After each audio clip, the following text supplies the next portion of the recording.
then so you come back from that tour. I literally came back from that tour, and you do a thing called POTL, which is post-operational tour leave.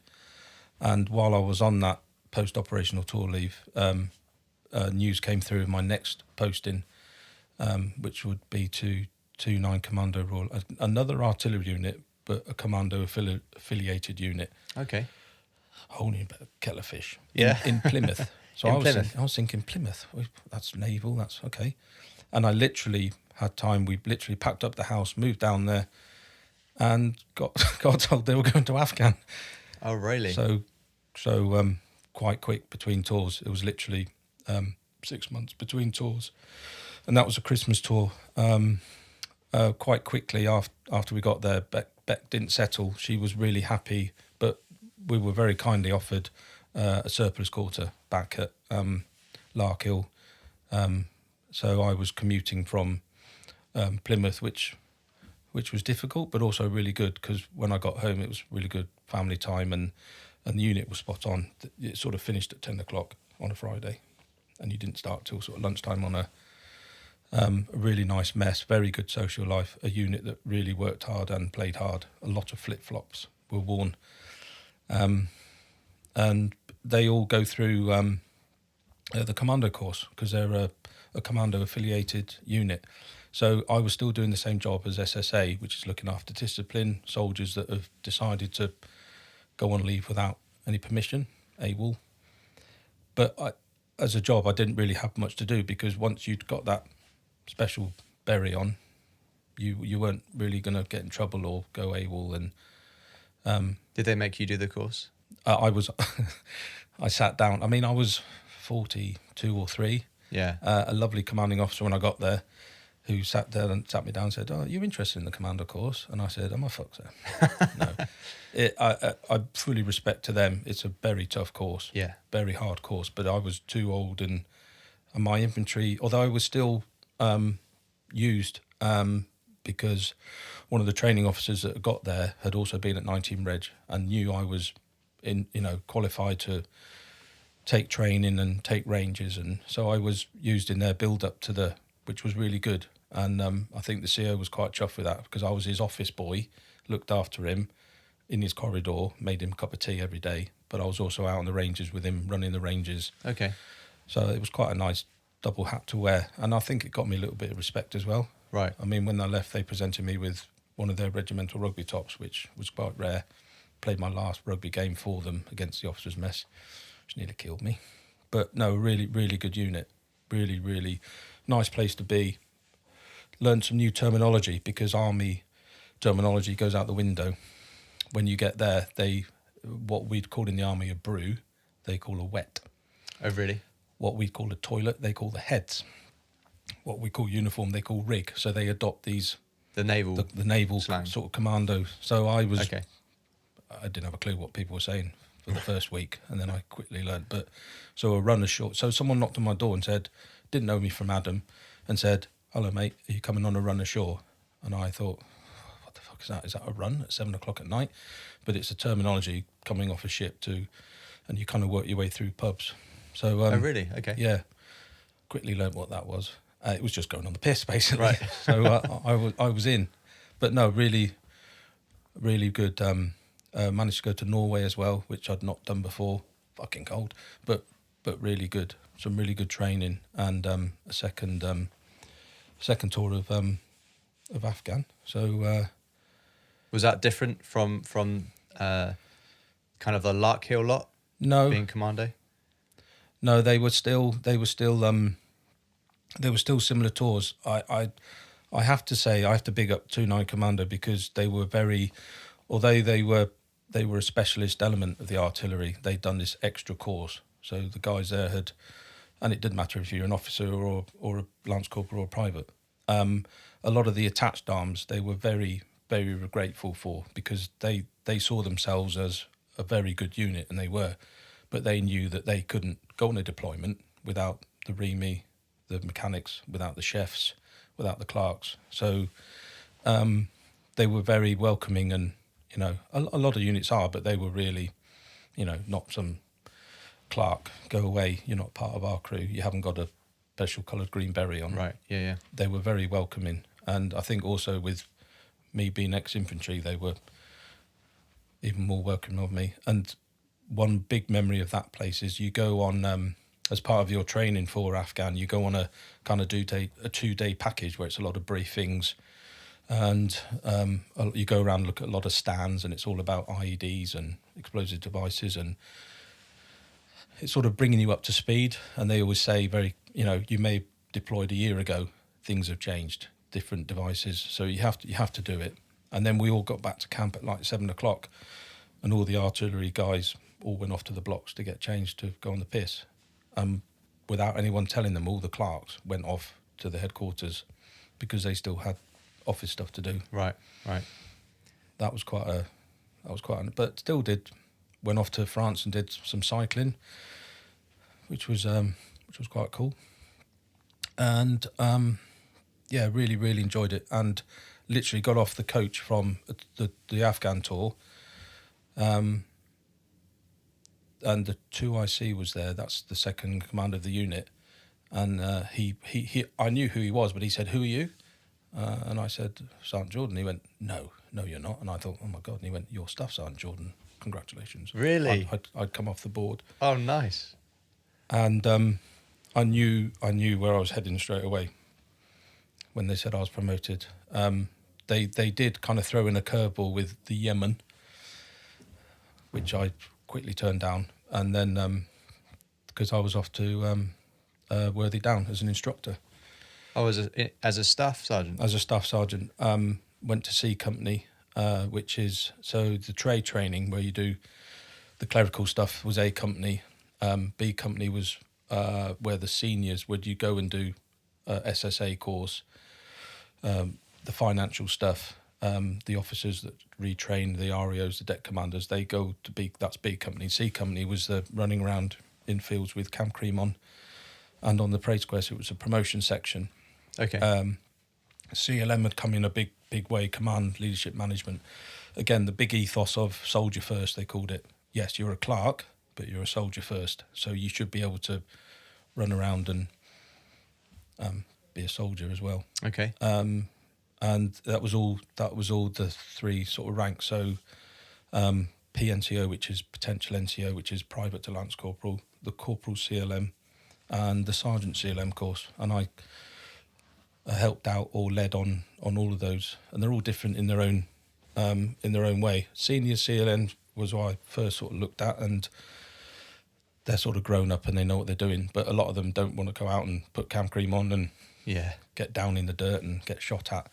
So you have to kind of get them into that way of thinking.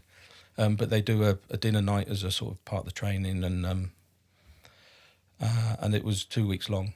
And then the PNCO there weren't facilities in Worthy Down to hold it there, so it was always taken out into different places. Brecon, we'd gone to various places, and then it came available that it would be held in camp. So we sort of held the first one, which everyone was coming to look at, the brigadier, the commanding officer, because they're the sort of future young generation. So you get them at sort of a couple of years into their service, and I really did enjoy the PNCO because they're like sponges. They want to learn. Mm-hmm. The seniors course were less keen to learn values and standards again for the umpteenth time, but the PNCO was a really good course. I absolutely loved my time teaching on there. Sounds like it was another busy time though. Yeah, you were. It was course. Yeah. Now, whether because you had a lead instructor, which was the person that set up the course, and would normally not have a section, so they would be overseeing the course, and so they're in more of a unbiased position to select sort of a best recruit on the course, best student as we called it. But sometimes you were lead and had a section as well, and I didn't mind either way. So you literally finished one course on a Friday, wrote the course notes, and then was another one through the door on Monday. Very busy, but yeah, really good. Really good mess life. Very good mess life, actually. And again, just to like sync ourselves. What year did you get promoted to the staff sergeant and then get posted there to do that training? So 2010. No, yes, 2000. So it was just over 2 years. So got there sort of mid 2010, and then left Feb 2012. Okay. To the island of Fernandos, Cyprus. You went to Cyprus. Okay. Yeah. So as a staff, are you still? I did. So Yep. still a staff sergeant, and the sort of common knowledge out there was to get to warrant officer, which was where I really wanted to get to. I wouldn't have been happy if I'd not made it to that rank. That was the normal position was a RAWO, which is the Regimental Administrative Warrant Officer, who oversees everything. Now, the sort of message was to get selected for that rank, you had to have some experience in all the elements of what the AGC did, the discipline side, the staff support assistant, and also the financial side. And every company, squadron or minor unit clerk is trained in finance. Right. But they have to see someone that oversees that. So that's all the public funding, all the non-public, what the mess spends and what bills the unit are paying for, whether they get some trees chopped down, and that would cost me. So it was all that kind of stuff. And so I knew I had to do that training. I was lucky I was in Worthy Down and I went off and did it sort of 6 months prior. But it was kind of a 2 weeks. Most people will be familiar with sort of in-tray exercise sort of course where you do little scenarios, but it's not real. You can't do it for real. So it was all very good, but it was very quick, and I passed and couldn't remember the next day what I'd done. Right. And then suddenly I had an office in Cyprus. That said, if you're going to be an FSA, a financial support assistant anywhere, Cyprus is not bad. No. Because I'd done Larkhills and I'd done Bulfords and I'd done Tidworth and I'd done Ireland. And I didn't think I'd get ever to Cyprus. It was like a dream. And often when we looked at where we were going to go on holiday, Cyprus was brought up, and I'd always said, oh, we may get posted there one day, dear. Very lucky that the RSM of the school, a very good guy called Malky Grant, really looked after me, and he came back with kind of Cyprus, Gibraltar or Canada. All right. And you chose Cyprus. Which weren't bad options. And I was very lucky to go to the Episkopi support unit in Cyprus. And at the time, took over from a guy called Craig, who said, it's really not very difficult. Nothing really happens. Get yourself on a speedboat course. And all the advice was, don't just sit in your quarter and shop in the naffy. Get out, go up Mount Troodos, go and do things. Be adventurous. Enjoy the 2 years or 3 years, because you'll miss it when it's not there. So we did. But then unfortunately, Greece took a bit of a nosedive, a bit of a financial crisis, which had a knock-on effect to Cyprus. And all service personnel over there were getting an allotment sent back. Or they had to keep a bit of... They could send back money to UK accounts, but they had to have a Cypriot bank account, and they had to have some money. So it was... So you could pay your sort of fuel and light over there, pay for your quarter fees and they stopped that because they thought if the government took control of all the banks, people would lose their money. So we quickly became cash paid. Okay. Quite a large amount of money was flown out to RAF Akatiri. It was on the news, and a large amount of that ended up in my safe. Wow. And I spent a long time counting it. I felt like a gangster. Did you have one of those machines you put it in and it counted it really quickly?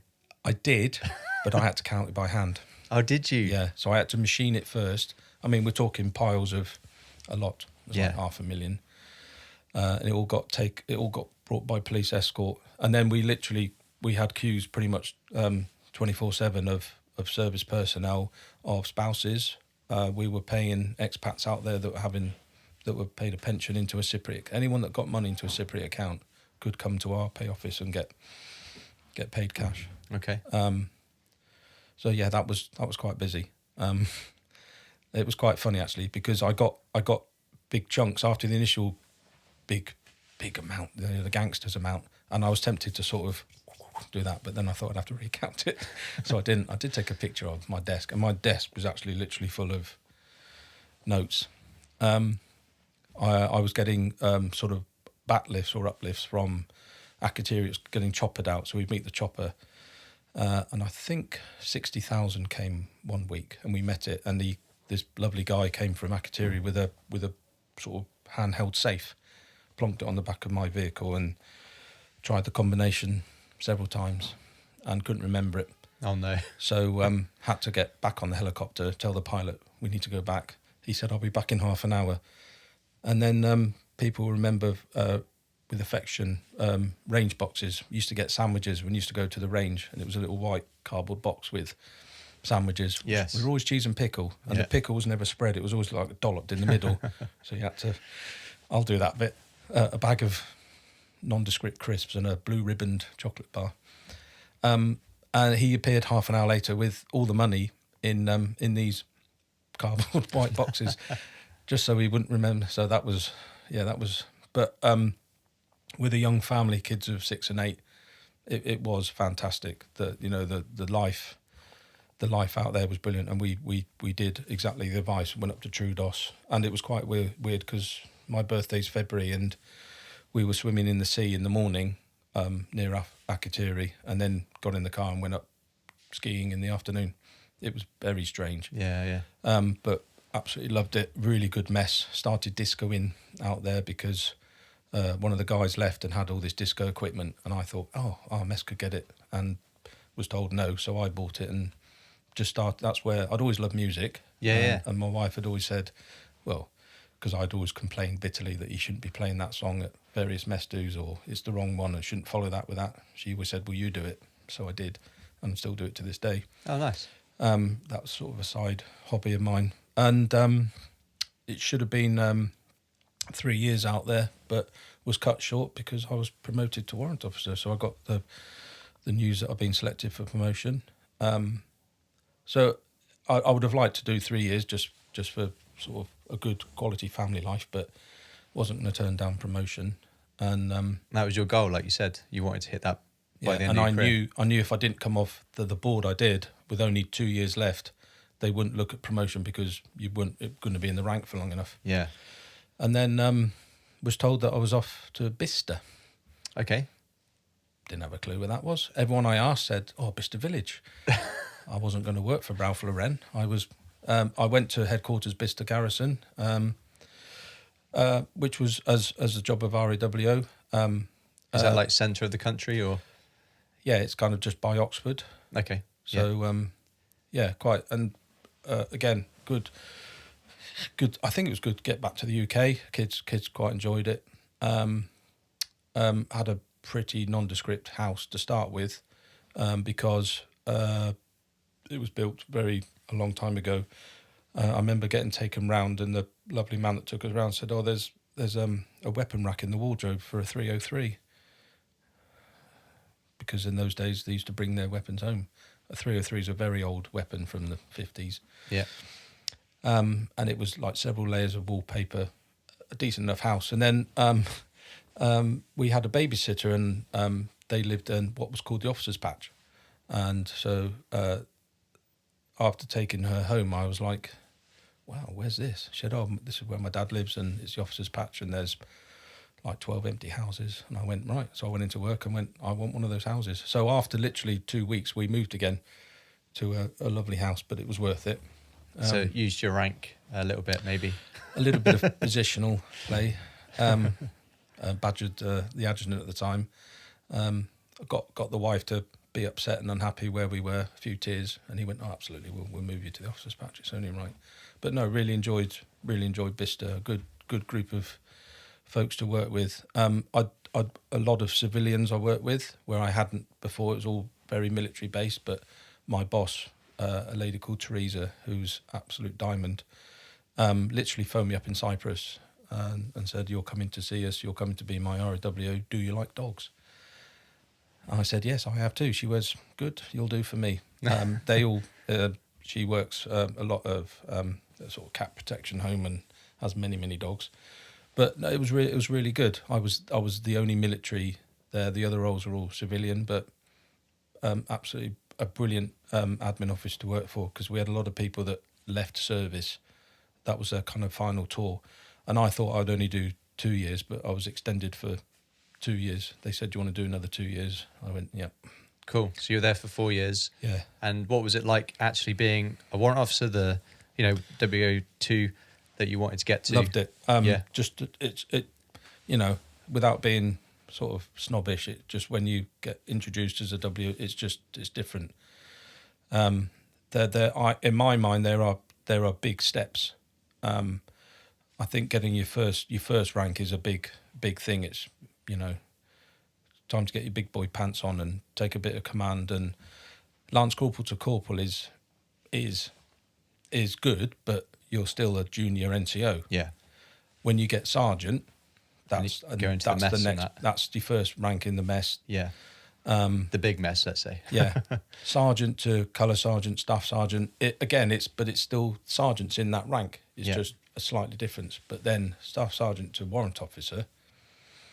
Yeah, that was a big step, and that was it was because I'd spent a long time doing. You get a nice piece, a warrant officer certificate, and so I'd spent a long time getting people these, and always dreamed of getting one, and I did, and it was a really good job. I was treasurer of the mess, so a really good mess life, which I did discos for as well. Really good.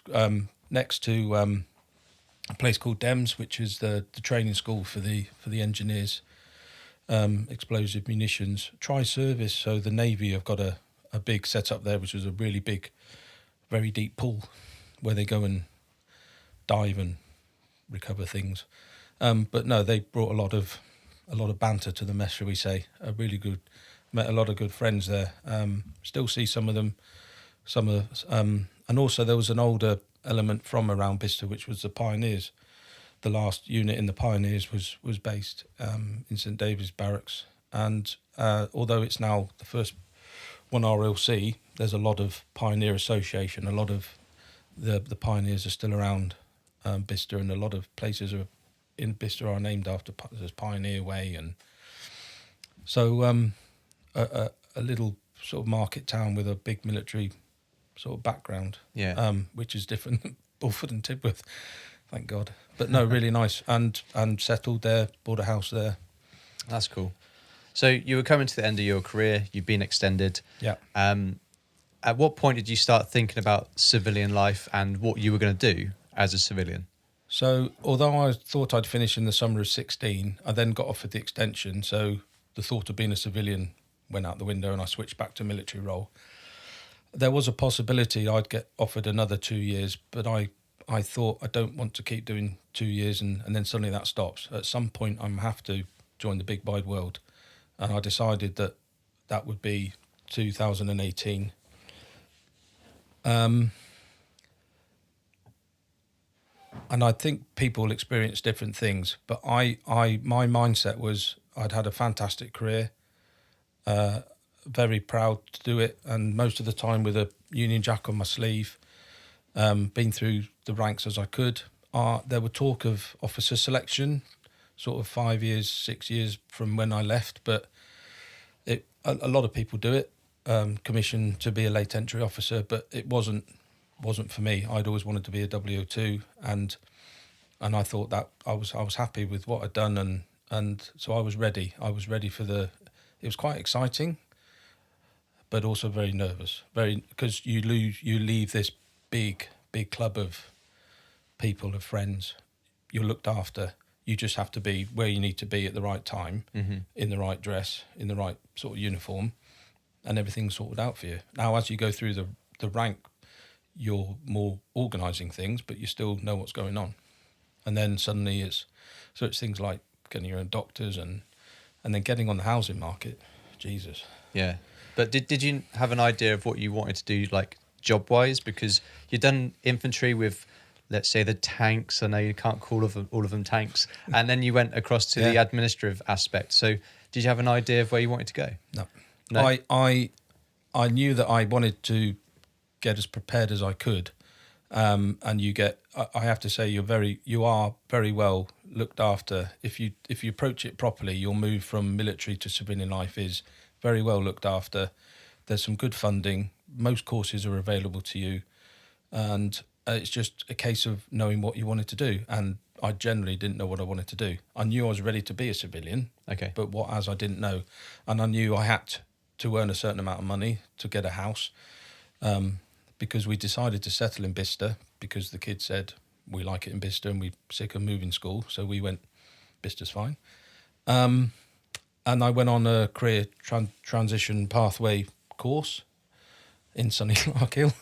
I kept getting drawn back to Larkhill. And that's all, you know, that was good. That was, you're more than just a soldier. You're not useless. That you can bring a lot to civilian life. It was all looking at your CVs and your interview process and trying to get you in the mindset of what you wanted to do. But as day one, they went round the room and some people had already lined up work. Some people had a real clear thought about what they wanted to do. And he came to me and I said, I generally don't know what I'm going to do. I did do project management as a release course because people said it was quite a good thing to do. And I went on, I really enjoyed it. It was a 2-week course. But I quickly learnt that I would never be employed straight as a project manager because I had something missing, which was called experience. Right. So the level I needed wouldn't sort of match what I needed to be paid at. So I generally wasn't sure. I'd had my dine out. Everyone was saying that you need a bit of a break. Don't go straight into a job. Have a couple of weeks, you know, sit on the settee, watch a bit of telly. I did Jeremy Kyle and Homes Under the Hammer and thought I need to do something. And I literally jumped on the CTP website and it had a range of jobs from Amazon. I've been to a jobs fair in Newbury. I quite fancied the motoring sector. Okay. Car salesman was leaping out at me. And then I literally, after 3 pages of looking through, I found Mission Motorsport. And the word motorsport leapt out at me. Huge motorsport fan from sort of 3 years old, 4 years old. And I went, a role called the charity coordinator, looked into it, and it was looking after people after service that are being affected by operations through injury, and basically getting people a better quality of life. So I thought, that's for me. I literally uploaded my CV, pressed the button, walked into the kitchen to make a cup of tea, and my phone rang. And it was a guy called Adam, who's now my Chief Operations Officer. And he'd literally just pulled in, looked at his phone, pulled into his services, because he either needs a cup of tea or a wee in that order most times of the day, normally at the same time. So he'd stopped on the road and literally gone, quick look at my CV and saw RAWO. His background was both artillery and AGC. So he literally phoned me up and I went, hello. And he went, hi, it's Adam from Mission Motorsport. And I went, Jesus. He said, when can you come and see us? Oh, I said, I'm ready now. I was in a period of gardening leave, of time to go and find work. So I was still in the military, but was clear to go, and I'd handed my uniform in. I kept my boots there. And I said, I'm free now. And I came up here and was shown around. I was captivated straight away about what they did, what they stood for. And he was saying things like, it's not a great wage. And I said, well, I've got a pension, monthly pension, and it's all about enjoying what you do, I think. You could go for the 80 grand job in London and get on the train every day and think, this is utterly shit. And from day one, I've absolutely loved it. I had a jacket thrown at me and was told to go to Silverstone 2 days later and was surrounded by beautiful cars. And I guess it was helping people that really turned me onto the job. And any problems or any baggage or any mental health I had from my service was very easily manageable because I was then tuned into helping other people. Okay. A lot of people with physical that really, really suffered through service.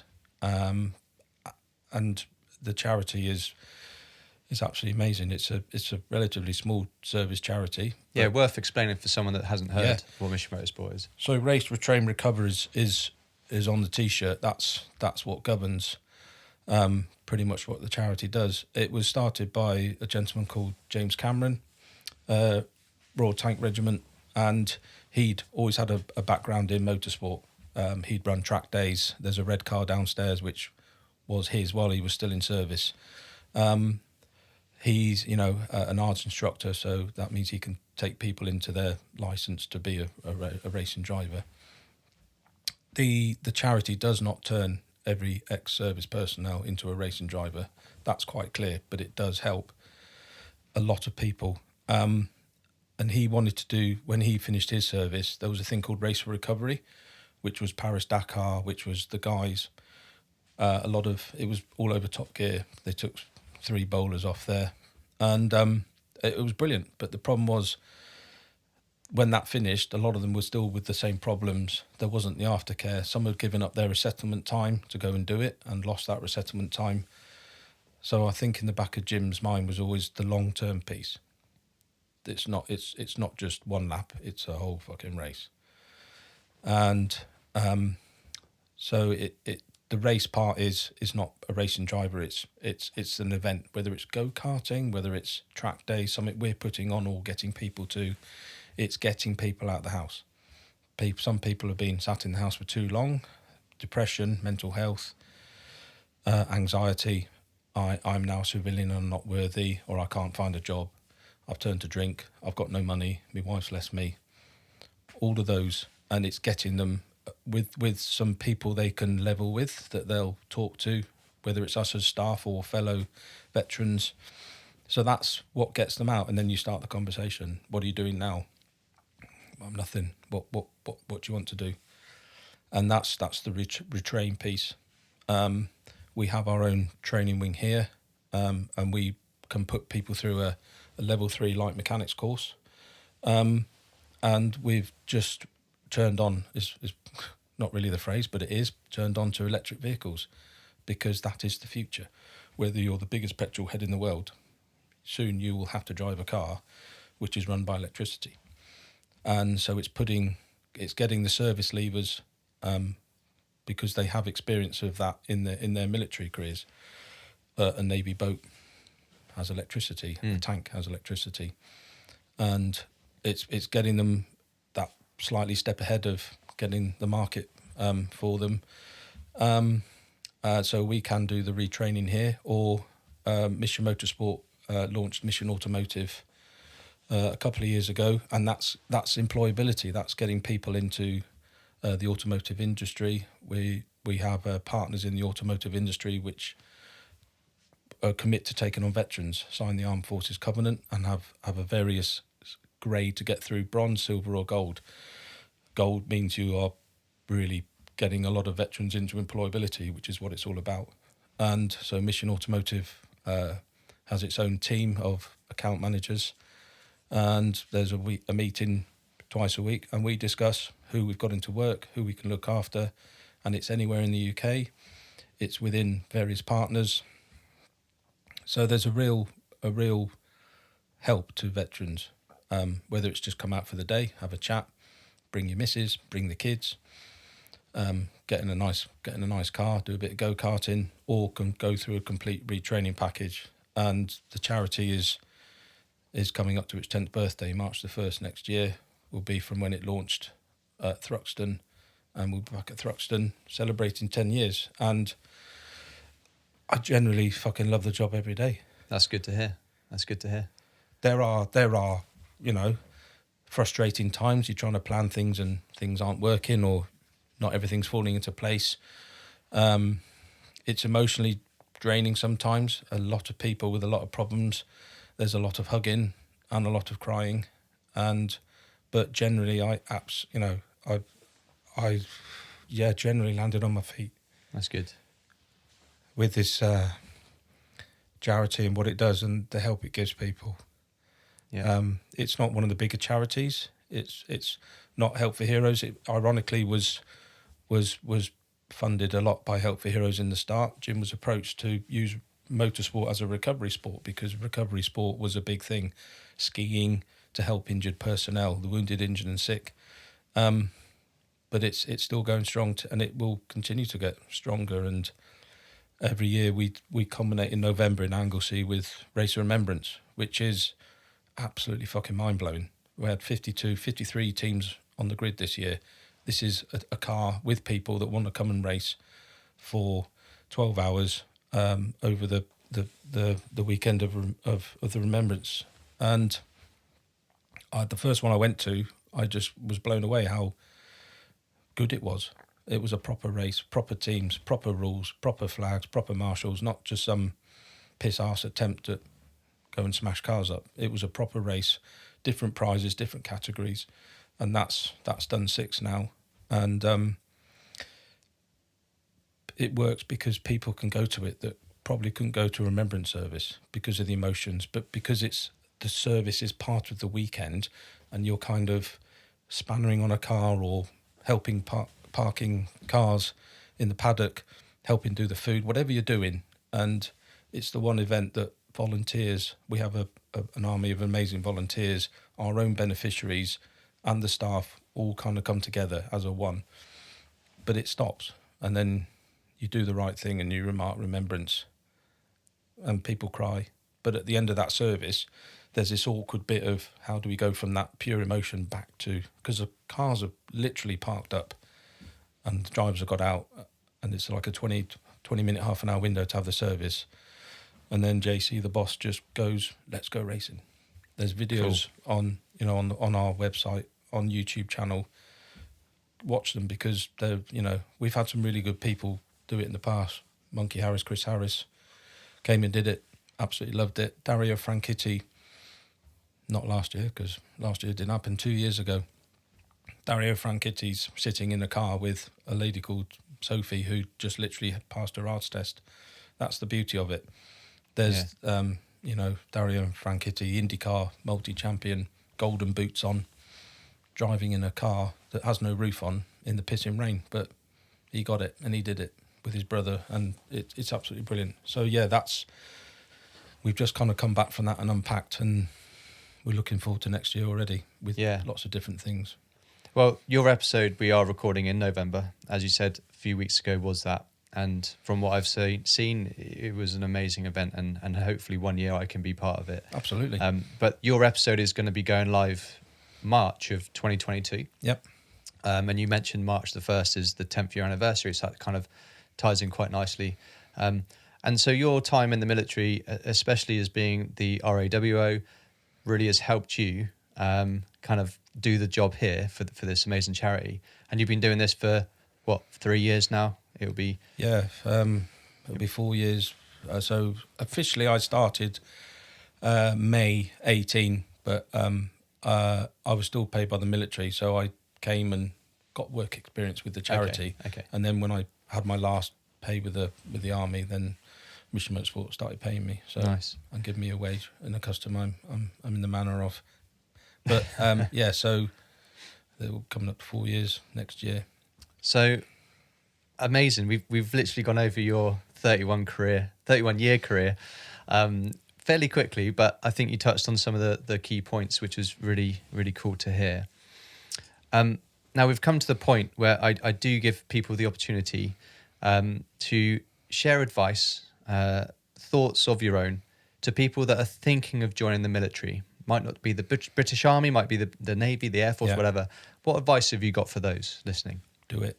And I speak personally because my nephew is just about to enter the RAF as an officer. My eldest son, Aaron, he's just passed his medical for the RAF, and there's all this RAF Army, but it's the armed forces of Britain. When my eldest son told me recently he was thinking about the RAF, I was just like, do it. It is an amazing career.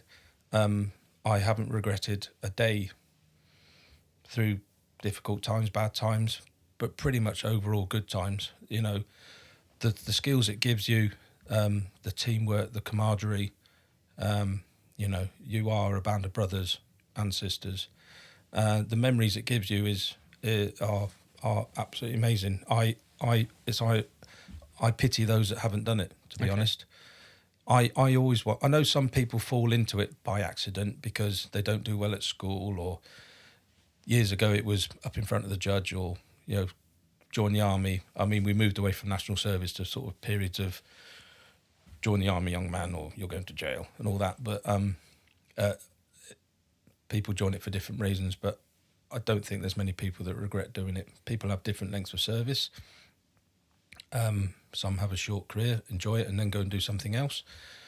But yeah, it's the best. The best. It gives you everything. It That's takes cool. you everywhere. Very good. And generally looks after you. Excellent.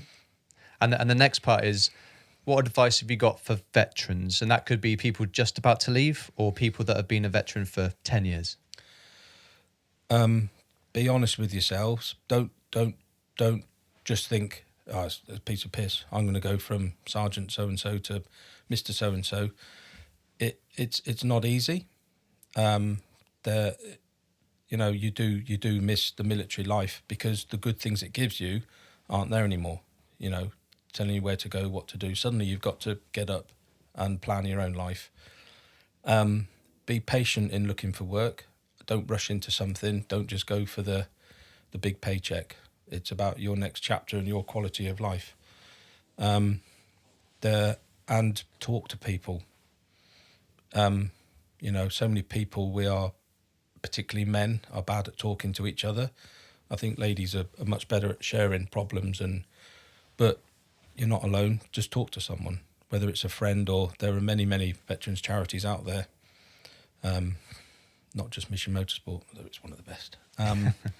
Just seek help, seek guidance, and like I did say earlier, the military is good at getting you into civilian life, but take the help. Don't just go into it bloody minded and I know what I'm doing, and because you could want to go into maritime security and that fall through. And then what do you do? Do all the courses, all the retraining that you need to do, and just welcome it. It is happening. Well, welcome it with open arms, because civilian life is not that bad. You'll always have your service. You are a veteran for a reason. Be proud to be a veteran, and just enjoy the next chapter, whatever that brings. And if you need help, pick up the fucking phone. Some good advice there. Some good advice. Well, Joey, we have come to the end. So how did you find that? How was that recording for you? Good? I've lost concept of the fact there's 3 cameras around me. You've got a microphone, I've got a microphone. That's good. And I felt like we were just chatting. It was very relaxing. You're very good at what you do. Thank you very much. And it was just 2 blokes having a chat, and hopefully people listen to it, enjoy it, and maybe get a bit of advice from it. I'm not alone. I've not, so many people have shadowed my career, but it's good if people can tap into that a little bit. And absolutely. It was really good. Well, yeah, thanks very much for sharing everything you've gone through. And also, as I do say to all my guests, thank you for your service. Thank you. No worries, no worries. Thank you for yours. Yeah, thanks so much. Thanks so much. Thank you. This has been Military Veterans Podcast. Out.